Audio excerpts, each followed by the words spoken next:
আসসালামু আলাইকুম রহমতুল্লাহি ওবরকাতুহু। সম্মানিত দর্শক, শেখ হাসিনা বাংলাদেশে নেই। আওয়ামী লীগ বাংলাদেশ থেকে অন্তর্ধান এবং রাষ্ট্রীয় সমগ্র শক্তি একই সঙ্গে বাংলাদেশের যত রাজনৈতিক শক্তি রয়েছেন শেখ হাসিনার বিরোধী সেই রাজনৈতিক শক্তি এবং রাষ্ট্র একই প্ল্যাটফর্মে দাঁড়িয়ে আওয়ামী লীগ এবং শেখ হাসিনার নাম বাংলাদেশ থেকে মুছে ফেলার জন্য সর্বোচ্চ চেষ্টা করে চলেছে গত একটি বছর ধরে।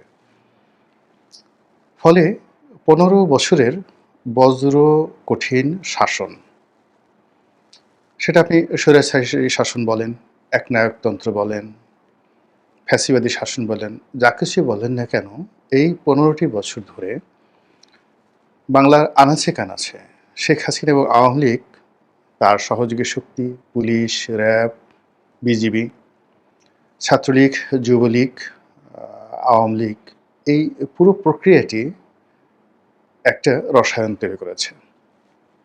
সেটা সুশাসন, ন্যায় বিচার, জুলুম, অত্যাচার, অনাচার, অবিচার ইত্যাদি আর অনেক কিছু।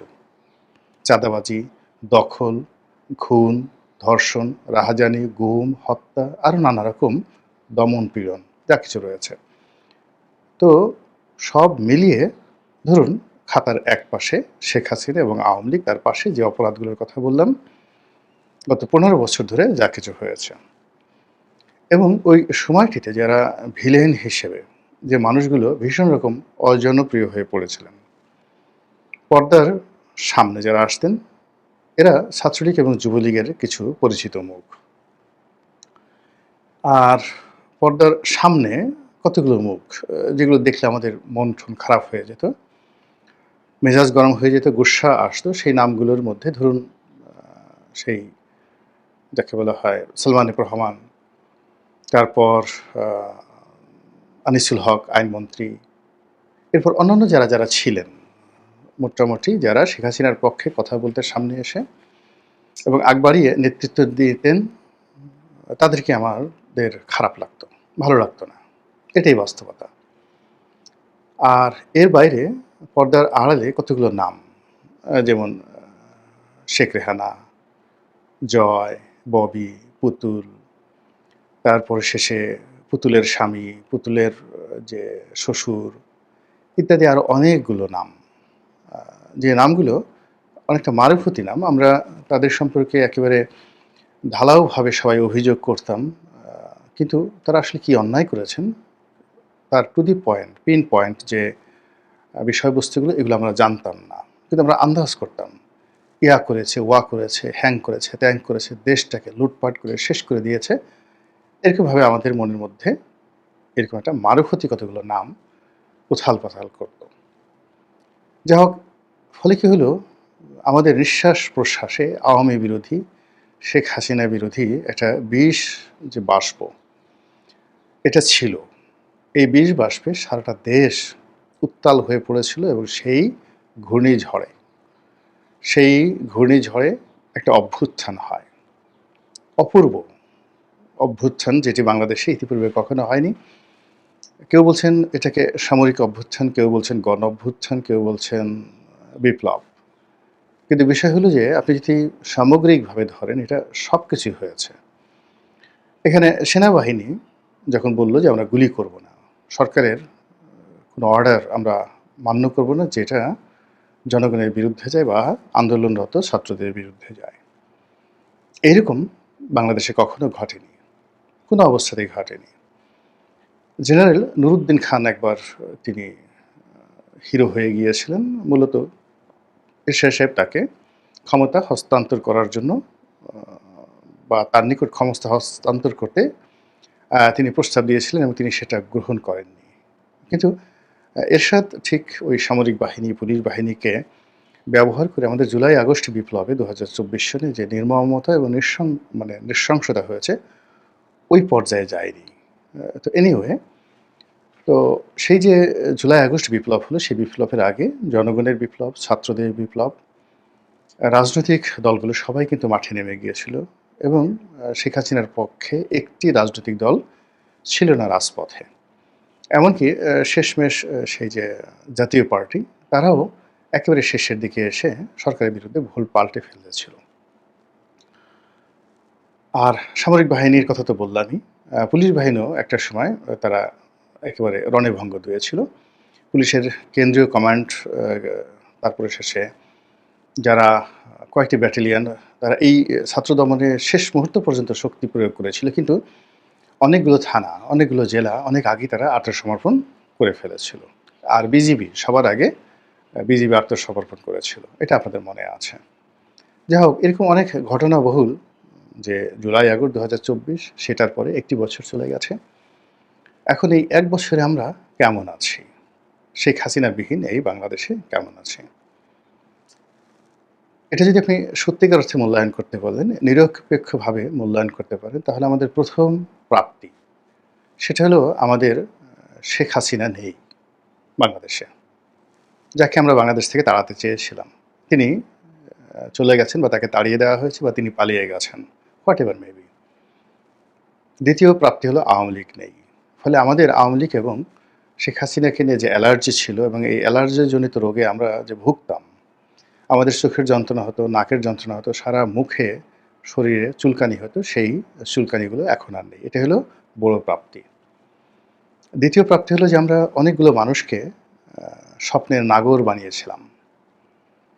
যে এই মানুষগুলো দুনিয়ার সবচেয়ে সেরা মানুষ। এই মানুষগুলো বাংলাদেশের শ্রেষ্ঠতম মানুষ। এদের জ্ঞান, গরিমা, পাণ্ডিত্য আওয়ামী লীগের মতো নয়। তারা আওয়ামী লীগের শিষ্য হওয়ার বাসনা কখনো করেননি। তারা বিশ্বমানব হওয়ার, বিশ্ব শিক্ষক হওয়ার চেষ্টা করেছেন। এরকম অন্তত যারা এই সরকারে আছেন তাদের সবার সম্পর্কে আমাদের একটা ভালো ধারণা ছিল এবং আমরা সেই মানুষগুলোকে আমরা রাষ্ট্র ক্ষমতায় বসিয়েছি। তারা বসেছেন। আমরা তাদেরকে ক্ষমতা দিয়েছি অথবা তারা আমাদের প্রতি ক্ষমতা প্রয়োগ করেছেন। It does not matter. Matter হলো আপনার প্রিয়তম শিশু সন্তান। সে যখন আপনার মলমূত্র ত্যাগ করে, ওটা আপনার কাছে খারাপ লাগে না। আবার সে যখন আপনাকে একটা খামচি দেয়, ওলে, ওলে বাবা, ওলে, ওলে মা এরকম কথাবার্তা বলে, তার ছোট গুদগুদে দুটো পা দিয়ে, হাত দিয়ে আপনাকে খামচি দেয়, আপনার চুল টেনে ধরে, তার মুখে দাঁত ওঠেনি, তো সেটা দিয়ে আপনাকে এক দফা একটু কামড় দিয়ে দিল আপনার হাতে, বা তার দুটো দাঁত উঠেছে, আপনি একটু মশকরা করার জন্য সেই শিশুর মুখের মধ্যে হাত পুরে দিলেন, ও একটা কামড় বসিয়ে দিল। এমনকি মায়ের যে স্তন্য, সেখানেও সে একটা কামড় বসিয়ে দিল সজোরে। কিন্তু এটা নিয়ে আমরা দুঃখিত হই না, কষ্ট পাই না, বরং আহ্লাদিত হই। তদ্রূপ একেবারে ২০২৪ সনের পুরোটা সময় ধরে আমরা এই বর্তমানে যারা শাসনকার্য চালিয়েছেন, তাদের যত কর্ম আছে, সব কর্ম আমরা যাকে বলা হয় অনুমোদন দিয়েছি।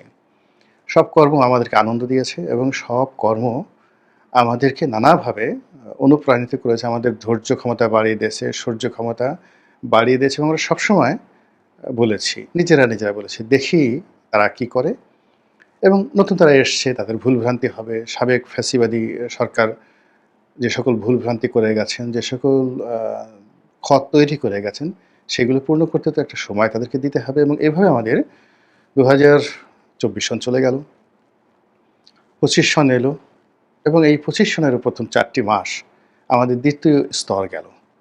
আমরা একটু, একটু করে আত্মস্থ হওয়ার চেষ্টা করলাম। আমাদের নিঃশ্বাস লম্বা হতে শুরু করলো। আমাদের দীর্ঘশ্বাস বের হতে শুরু করলো। আমাদের স্মৃতির জানালা খুলতে আরম্ভ করলো ২০২৫ সনের জানুয়ারি থেকে এপ্রিল পর্যন্ত। তো আমরা সেই স্মৃতির জানালা খুলে আমরা দেখলাম যে ১৫ বছরে লুটপাট, ১৫ বছরের চাঁদাবাজি, ১৫ বছরের ব্যাংক লুট, ১৫ বছরের শেয়ার মার্কেট লুট, অর্থনৈতিক বিপর্যয়, গায়েবী মামলা, হামলা, সব কিছু আমরা স্মরণ করতে শুরু করলাম এবং সেগুলো শুরু করার পর আমরা এই স্মৃতির জানালার একটি অংশ খোলা রেখে আমাদের যে বর্তমান অবস্থা চলছে, সেই অবস্থা অনুধাবন করার জন্য আমাদের যে পঞ্চ ইন্দ্রিয়গুলো রয়েছে, সেই পঞ্চ ইন্দ্রিয় যেটি আমরা ২০২৪ সালে একেবারে আবেগের বশবর্তী হয়ে বন্ধ রেখেছিলাম, সেই ৫টি ইন্দ্রিয় দ্বারা আমরা অনুভব করার চেষ্টা করলাম মব সন্ত্রাস কী, মব জাস্টিস কী, তারপর ভুয়া মামলা কী, হত্যা মামলা কী, এরপরে চাঁদাবাজি কে, কী এবং কত প্রকার, কিভাবে হয়, কখন হয় এবং কী পরিমাণে হয়, অন্যায়, অবিচার, খুন, ধর্ষণ, রাহাজানি, সামাজিক অস্থিরতা, আইনশৃঙ্খলা অবনতি, এই পুরো বিষয়গুলো নিয়ে ৪টি মাস আমাদের যে অ্যান্টেনাগুলো রয়েছে, অনুভূতিগুলো রয়েছে, সেগুলো আমরা শুধু জাগরিত করলাম। আর স্মৃতির জানালার ওইগুলোর সঙ্গে আমরা মেলানোর চেষ্টা করলাম। অদ্ভুত একটা প্রতিক্রিয়া তৈরি হলো আমাদের মধ্যে ২০২৫ সনের মে মাসে। মে এবং জুন এই দুটো মাসে আমরা একটু বিচার বিশ্লেষণ করার চেষ্টা করলাম। আমরা দেখলাম যে অনেক সর্বনাশ হয়ে গেছে। হায় আল্লাহ! এখন কি হবে? আমাদের অনেকের পেটে টান পড়েছে। অনেকের বস্ত্র, মানে পেটে টান মানে অন্যের যে সংস্থান, এখানে সমস্যা দেখা দিয়েছে। অনেকের বস্ত্র পুরনো হয়ে গেছে, ছিঁড়ে গেছে, মলিন হয়ে গেছে, নতুন বস্ত্র ক্রয় করা দরকার। বাসস্থান নিয়ে আমাদের সমস্যা হচ্ছে এবং আমরা যে বেঁচে থাকবো, এই বাংলাদেশে টিকে থাকবো, এর যে স্বপ্নবাসর, সেই স্বপ্নবাসরগুলো ধীরে ধীরে যাকে বলা হয় ধূসর ধুলা কবলিত হতে শুরু করেছে এবং আমাদের যে দীর্ঘ নিঃশ্বাস বা দীর্ঘশ্বাস, যেটা আমরা প্রথম ৪ মাসে ছাড়ছিলাম, সেই দীর্ঘশ্বাস এখন ক্ষুব্ধ প্রতিক্রিয়াতে, ক্ষুব্ধ হুংকারে, অবিশ্বাসে এবং আমাদের রাগ এবং ক্রোধে, এটি মানে এপ্রিল এবং মে এই দুটো মাসে আমাদের শরীর থেকে, মন থেকে, আমাদের চোখ থেকে, নাক থেকে এগুলো বের হওয়া শুরু করলো। আমরা এই যে আমাদের স্বপ্নের সেরা মানুষগুলো, সেই মানুষগুলো থেকে আমাদের যে দিব্য দৃষ্টি, সেই দিব্য দৃষ্টির মধ্যে আমরা বাস্তবতা আনলাম এবং আমরা অনেক কিছু দেখতে আরম্ভ করলাম, অনুভব করতে আরম্ভ করলাম এবং যারা এখন শাসন কার্য পরিচালনা করছে তাদের গন্তব্য কোথায়, এটা আমরা বুঝতে পারলাম না। ফলে কি হলো? জুন, জুলাই, অর্থাৎ এপ্রিল, মে গেল, মে, জুন গেল, জুলাই মাসে এসে একেবারে পুরো বাংলাদেশ ঠিক ২০২৪ সনের জুলাইয়ের মতো করে এরকম একটা অগ্নিগর্ভর মতো অবস্থা তৈরি হয়ে গেল। সুনামির পূর্বে বা যেকোনো একটা ঘটনা ঘটার পূর্বে, বৃষ্টি হওয়ার পূর্বে, ঝড় আসার পূর্বে প্রকৃতি যেভাবে গম্ভীর হয়ে যায়, আমাদের মন সেভাবে গম্ভীর হয়ে গেল।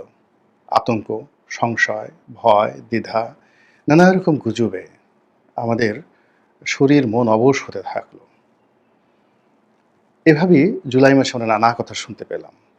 এটা হবে, ওটা হবে, আওয়ামী লীগ ফিরে আসবে, শেখ হাসিনা ফিরে আসবে, আবার একটা বিপ্লব হবে, আবার একটা 1/11 হবে। নানা রকম যাকে বলা হয় ২০২৫ সনের যে জুলাই, এই জুলাই আমাদেরকে অস্থির করে রেখেছে। একটি মানুষ আমরা কেউ যার যার অবস্থানে থেকে সুখী হতে পারিনি।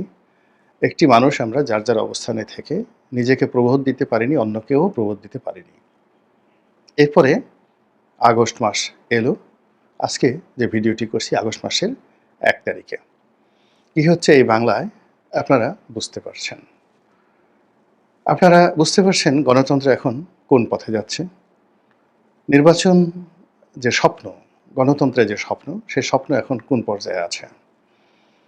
শেখ হাসিনা এবং আওয়ামী লীগের প্রতি যে ঘৃণা এবং ক্রোধ, এটা এখন কোন পর্যায়ে আছে এবং ডক্টর মোহাম্মদ ইউনূস এবং তার যারা সঙ্গী সাথী রয়েছেন, তাদের প্রতি প্রেম এবং ভালোবাসা, বিশ্বাস এবং আস্থা কোন পর্যায়ে রয়েছে। আপনি এবং আমি এখন আমাদের মধ্যে কারোর ভিতরে কোনো আবেগ নেই। আমরা পুরোটাই একটা বাস্তবতার যে কঠিন বাস্তবতার যে আবহ বা পরিবেশ পরিস্থিতি, এখানে আমরা প্রবেশ করে ফেলেছি। The Real life, the reality of life, এই দুটো জিনিস আমরা এখন বুঝতে পেরেছি। ফলে আপনি সহজেই এই যেটা শিরোনামে বলতে পারেন, মাননীয় স্পিকার, মানে আমরা সংসদে যখন এমপি ছিলাম, আমরা যেকোনো কথায় স্পিকারকে সম্বোধন করে বললাম। এখানে যদি আপনি স্পিকার মানে হাউজের যিনি প্রধান ব্যক্তি, পরিবারের যিনি প্রধান ব্যক্তি, তিনি কথা বলবেন, তাকে স্পিকার হিসেবে আমরা ধরে নিই। এখন এই সমাজে, রাষ্ট্রতে একজন স্পিকার আছে। এখন সেই স্পিকারকে লক্ষ্য করে যদি আপনাকে বলা হয় যে আপনি কিছু বলেন, মাননীয় স্পিকারকে উদ্দেশ্য করে আপনি ২ খানা কথা বলেন। তো সেই ২ খানা কি বলবেন? যে শেখ হাসিনার বদনাম বলবেন? না মাননীয় স্পিকার আ তার প্রশংসা করবেন? এই বিষয়গুলো আপনি সিদ্ধান্ত নিন। মহান আল্লাহ আমাদের সবাইকে হেদায়েত দান করুন এবং হেফাজত করুন। আসসালামু আলাইকুম ওয়া রাহমাতুল্লাহি ওয়া বারাকাতুহু।